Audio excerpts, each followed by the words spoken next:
Monsieur le ministre des Sports, Monsieur Matarba, Monsieur Abdoulaye Seydou Sow, ministre de l'Urbanisme, de l'Hygiène publique et du Logement, Monsieur le gouverneur, Excellence Monsieur l'ambassadeur de Chine, de la République de Chine au Sénégal, Madame le maire de la commune de Padoua,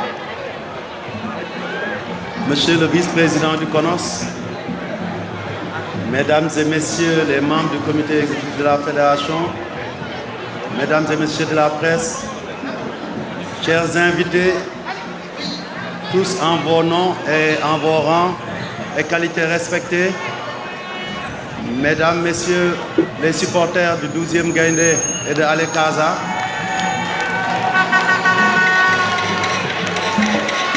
je voudrais simplement dire qu'en cette année 2022, on a l'impression d'être sur un fleuve qui s'appelle le Sénégal, mais le Sénégal du sport qui n'arrête pas de couler et d'aller vers l'embouchure, parce que simplement chaque mois vient avec son lot de bonheur. Je dirais même à ce rythme-là, chaque semaine et chaque jour. Depuis qu'on est entré dans cette année 2022, en début d'année, nous avons eu la chance d'être couronnés champions d'Afrique pour la première fois pour le football. Nous n'avions pas fini et nous avons été conviés à inaugurer avec le président Macky Sall un bijou à nul autre pareil en Afrique, qui se trouve être le stade du Sénégal, Maître Abdoulaye Wade de Diamniadio. Sur ce terrain qui est à peine né, une histoire a commencé à s'écrire parce que nous avons inauguré ce terrain en nous qualifiant pour la Coupe du Monde et en enchaînant 2 victoires de suite. Et nous avons continué ces derniers jours et ce week-end avec Thiès, beaucoup de football, beaucoup de belles choses, mais aussi retour à Diamniadio dans une belle infrastructure le samedi avec le retour du meeting de Dakar.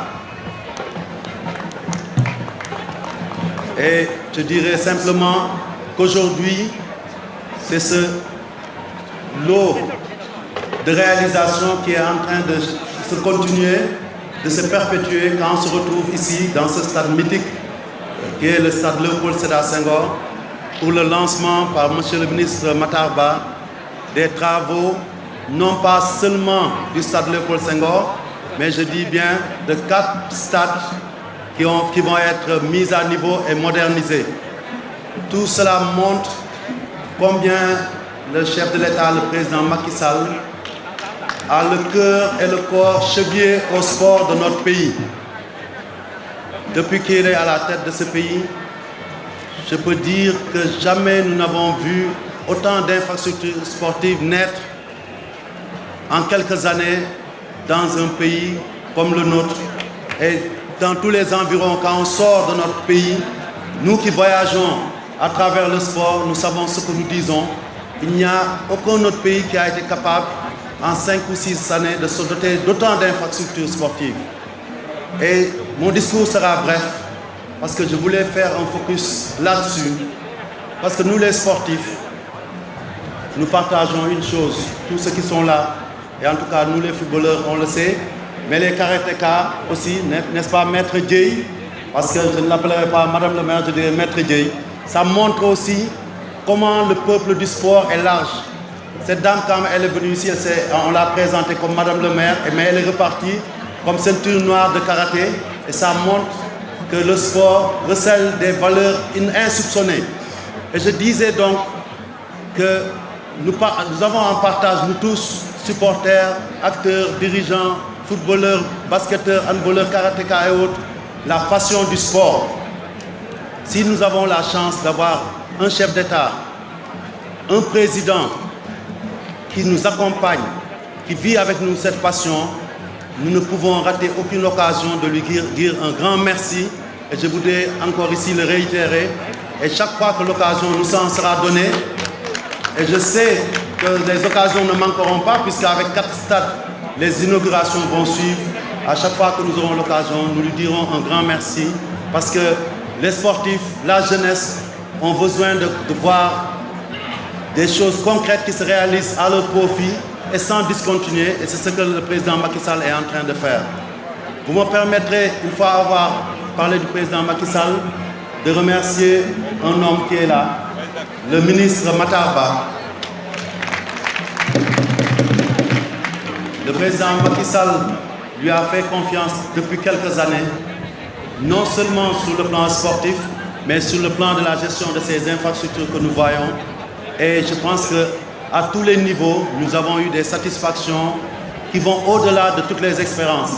Et Monsieur le ministre, au nom de la famille du football, je voudrais vous réitérer nos remerciements, notre gratitude et surtout notre reconnaissance pour tout ce que vous faites aux côtés du chef de l'État, mais aussi à côté du gouvernement pour pouvoir faire en sorte que cette émergence dont on parle ne soit pas seulement l'émergence des autres secteurs, mais ça soit l'émergence en continu du sport et que les résultats qui sont en train de le concrétiser montrent à souhait. Mais ça montre aussi aujourd'hui que si nous poursuivons dans cette voie, dans quelques années, nous aurons à faire ici quelque chose d'inédit. Ce sera simplement, après avoir gagné la première fois la Coupe d'Afrique à l'extérieur, gagner la Coupe d'Afrique la première fois au Sénégal. Je pense que le Bissoko l'a fait et aujourd'hui nous devons lancer le pari avec nos autorités, le chef de l'État en tête, de pouvoir dans quelques années recevoir une CAN. En tout cas, c'est le vœu du monde du football et je pense que les sportifs le partagent pour pouvoir gagner encore chez nous, pour montrer qu'une nouvelle dynamique s'est ouverte sous l'ère du président Macky Sall. C'est-à-dire c'est une dynamique victorieuse dans le terrain, dans les infrastructures, mais aussi dans l'environnement du sport en général. Je vous remercie de votre bienveillante attention.